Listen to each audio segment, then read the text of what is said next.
Hallelujah.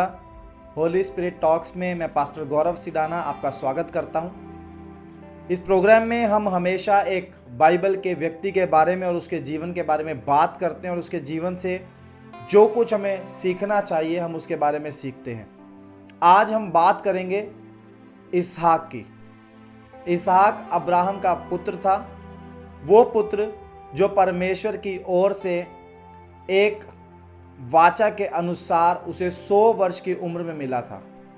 इसहाक परमेश्वर का चुना हुआ परमेश्वर का बेटा था और परमेश्वर ने वो सारी वाचाएं, वो सारे वादे जो अब्राहम के साथ किए थे वही वादे इसहाक के साथ भी किए और उन वादों को परमेश्वर ने इसहाक के जीवन में भी पूरा किया।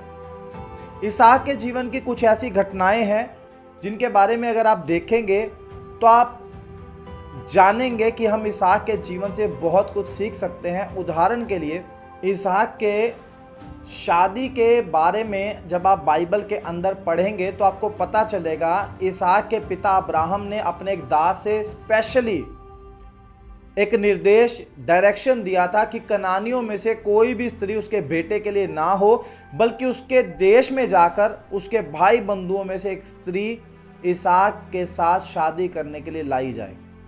यानी पिता चाहता था कि उसी के देश में से एक पत्नी उसके बेटे के लिए हो और उसी के साथ उसकी शादी हो।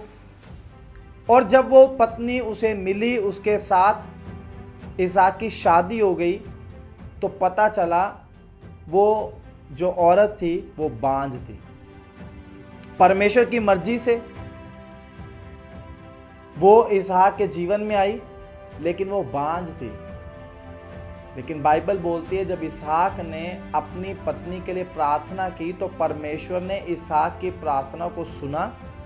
उसकी पत्नी गर्भवती हुई और एक नहीं बल्कि 2 बेटों को एक साथ, 2 जुड़वा बेटों को एक साथ जन्म दिया। वो कोई साधारण बात नहीं थी बल्कि वो असाधारण थी, क्योंकि जब वो जुड़वा बच्चे पेट में एक दूसरे के साथ लड़ते थे, एक दूसरे को चिपकते थे, तो उसकी पत्नी रिबका की हालत बड़ी बुरी हो जाती थी और वो बहुत पीड़ा में थी। और परमेश्वर ने उसको दर्शन देकर बोला कि तेरे पेट में 2 बच्चे नहीं बल्कि 2 बड़ी जातियां हैं। और पेट के अंदर ही परमेश्वर ने उनका चुनाव कर लिया था। परमेश्वर ने उन दोनों बच्चों के पैदा होने से पहले ही बोल दिया था कि जो छोटा है वो महान होगा और बड़ा छोटे का दास होगा। हालेलुया।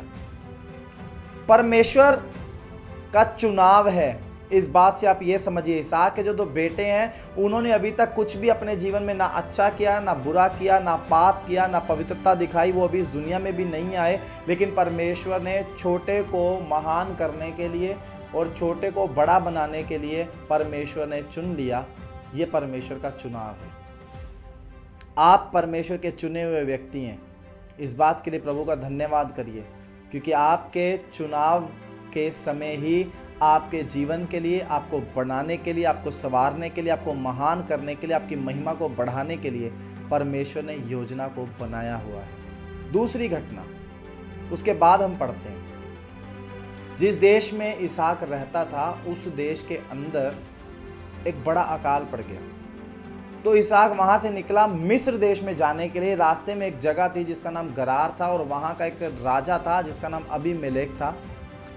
तो इसहाक जाकर अबीमेलेक से मिला और वो वहाँ से मिस्र की ओर जाना चाहता था, लेकिन परमेश्वर ने उसको आज्ञा दी कि तू मिस्र में मत जा बल्कि तू इसी देश में रह, क्योंकि यही देश में मैं तुझे आशीष दूंगा, तेरे वंश को बढ़ाऊंगा और तेरे वंश को ये देश में रहने के लिए दूंगा। तो इसहाक ने अपनी इच्छा पूरी नहीं की कि मिस्र में जाऊं, बल्कि उसने परमेश्वर की बात को मान लिया और उसी देश में रहा।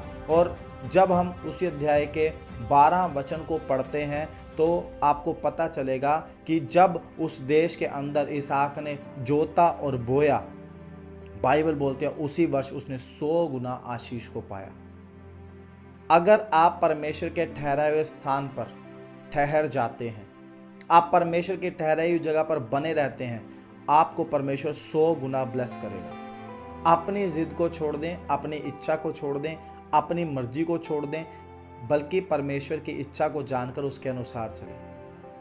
मैंने लोगों को देखा, खास करके इंडिया में बहुत सारे लोग हैं जो अब्रॉड में सेटल होना चाहते हैं। कोई सोचता है मैं गल्फ़ कंट्रीज़ में जाकर सेटल हो जाऊं, कोई सोचता है मैं किसी इंग्लिश कंट्री में, यूएस, कनाडा, ऑस्ट्रेलिया में जाकर सेटल हो जाऊं।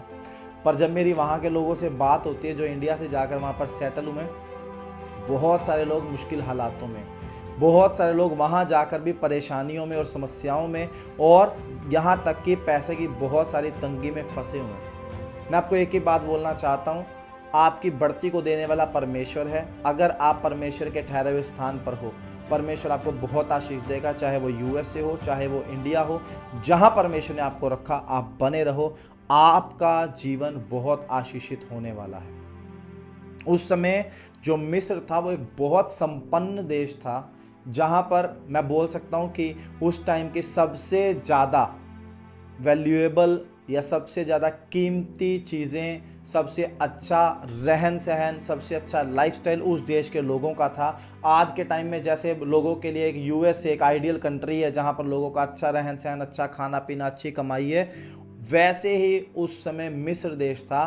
तो इसहाक मनुष्य के रूप में यही चाहता था वो मिस्र में चला जाए, लेकिन जब परमेश्वर ने उसको गरार में रहने के लिए बोला और वादा भी किया कि तुझे भी आशीष दूंगा, तेरे वंश को भी आशीष दूंगा, तो खुदा का धन्यवाद हो, खुदा ने अपने वादे को पूरा किया। आज इसहाक के जीवन से आपको यही बात सिखाना चाहता हूँ, आपको कोई देश, कोई व्यक्ति नहीं आशीषित कर सकता, कोई जगह आशीषित नहीं कर सकती। आपको यदि आशीष चाहिए तो परमेश्वर ही आपको आशीषित कर सकता है। प्रभु से उसकी इच्छा को जाने, जहाँ प्रभु ने रखा वहाँ रहें, चाहे वो कलीसिया हो, चाहे वो आपका शहर हो, चाहे वो आपकी जॉब हो।